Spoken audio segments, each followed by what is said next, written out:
네, 안녕하세요. 이승태 변호사입니다. 오늘 계속 요번에 시리즈로 지금 화제 얘기를 하고 있는데, 이번 시간에는 그냥 쉽게 내가 불 냈어.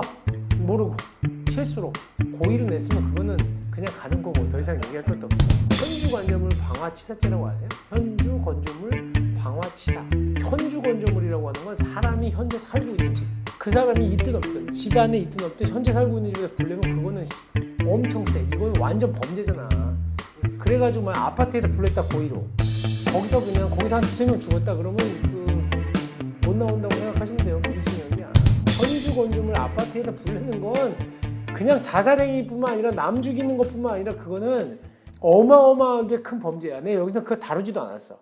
현주 건조물 방화 치사. 그래서 방화로 인해 사람이 죽거나 죽을지까지 몰랐는데 죽어도 방화치사죄예요. 그리고 굉장히 형량이 높아요.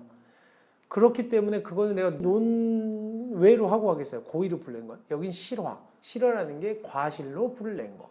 내가 모르고 불 냈을 때 어떤 책임을 지느냐. 무슨 책임을 져요? 일단 돈이 문제가 아니야. 형무소 가야 돼.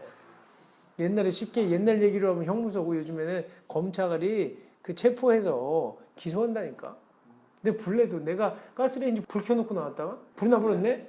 그거 책임져요. 얼마 정도로 물어야 되겠어? 그래서 불난 사람한테.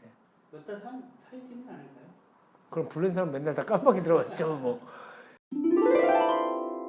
과실로 타인의 물건들을 갖다가 이렇게 소유에 속하는 물건들을 소외한 자는 1,500만 원 이하의 벌금에 처하도록 돼 있어요. 근데 중대한 과실로 인해서 이 화재를, 실화를 일으켰어. 그때는 언제? 3년 이하의 금고. 그리고 또 업무상 과실로 인해서 불을 냈어. 이 경우에도 3년 이하의 금고 또는 2천만 원 이하의 벌금이에요. 무슨 얘기인지 아시겠죠? 단순히 불 낸 경우는 굉장히 가볍게 처벌하지만, 업무상 과실, 그 다음에 또 중대한 과실로 인해서 이 실화죄를 범한 사람은 3년 이하의 금고. 근데 여기서 말하는 업무상 과실이 뭐야? 이런 거야. 내가 여기 평상시 하는 이 업무와 관련해가지고 불을 냈어. 어떤 사람이 맨날 만약에 거기서 조리하는 거 있잖아. 이것도 어떻게 보면 매일 일상의 업무로 하는 거로 볼 수도 있어요. 근데 그 가스불 켜놓고 나가서 불냈다고 업무상 과실이 될 수도 있어. 검사가 어떻게 기소하느냐에 따라 달라.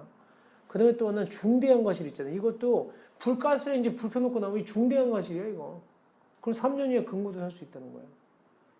이런 정도까지 되는 줄 모르셨죠? 그리고 또 하나는 아까 얘기한 민사상 불법행위 책임져. 내가 고의 또는 과실로, 민사 책임은 고의로 했을 때, 과실로 했을 때 다 마찬가지. 형사는 이제 고의로 했을 때는 제가 그냥 나올 생각하지 말라고 그랬잖아. 근데 이 고의 또는 과실로 불을 낸 경우, 실화가 된 경우에 불법행위 책임, 민사상 책임 다 져야 돼요.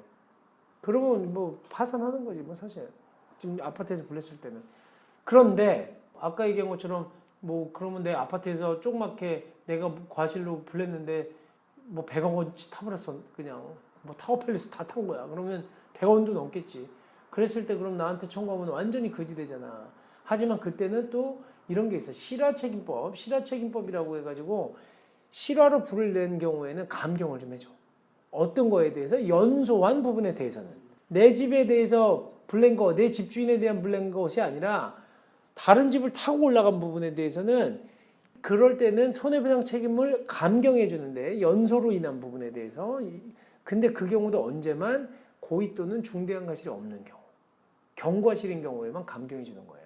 그래서 쉽게 다시 한번 얘기하면, 실화로 인해서 화재가 발생한 경우, 이 경우에는 당연히 형사 책임도 져야 되고, 또 중과실일 때는 또 금고까지, 형까지 받을 수가 있어요. 그 다음에 어느 정도까지는 연소된 부분에 대해서는 중과실이 없는 경우에는 감경도 해준다는 거고, 또 하나 불을 냈잖아. 근데 다행히 보험이 가입돼 있어. 보험이 가입돼 있다고 하더라도 보험회사에서 다 물어주고 나서 집주인, 불 낸 사람한테 구상을 해요.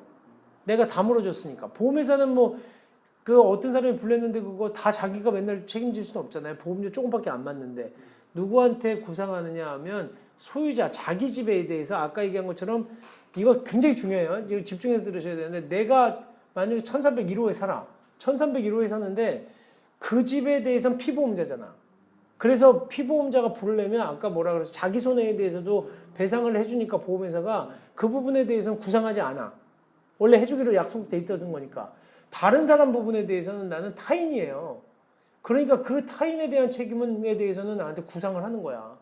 그래서 아파트 나머지 세대에 대해서 불내서 발생한 손해에 대해서 나한테 다 나중에 보험회사에 구상금 청구해요.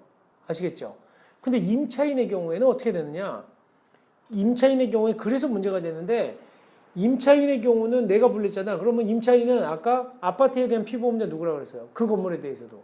피보험자는 그 집주인이라고 그랬잖아. 나는 관리비 내고 있어도. 지금까지는 어떻게 했어? 다 배상, 다 구상 청구 들어왔어. 남의 집 부분도 그렇고, 지금 자기 집 부분에 대해서도. 그래서 문제가 돼서 또 뒤에서 또 한번 살펴볼 텐데, 좀 바뀌어. 앞으로는. 근데 어쨌든 이렇게 보험회사에서는 화재 낸 사람한테 딱 구상 책임을 묻는다는 거예요. 그러니까 보험 가입돼 있다고 불낸 사람의 책임이 완전히 없어지는 건 아니에요. 그러니까 내가 피해를 본 사람 입장에서 이 얘기를 들을 거냐, 여태까지는 그런 위주로 얘기를 드렸다고 그러면 불낸 사람 입장에서 봤을 때는 자기가 책임질 게 너무 많은 거예요. 그러니까 벗어나지 못해 보험 가입이라고 하게 돼요.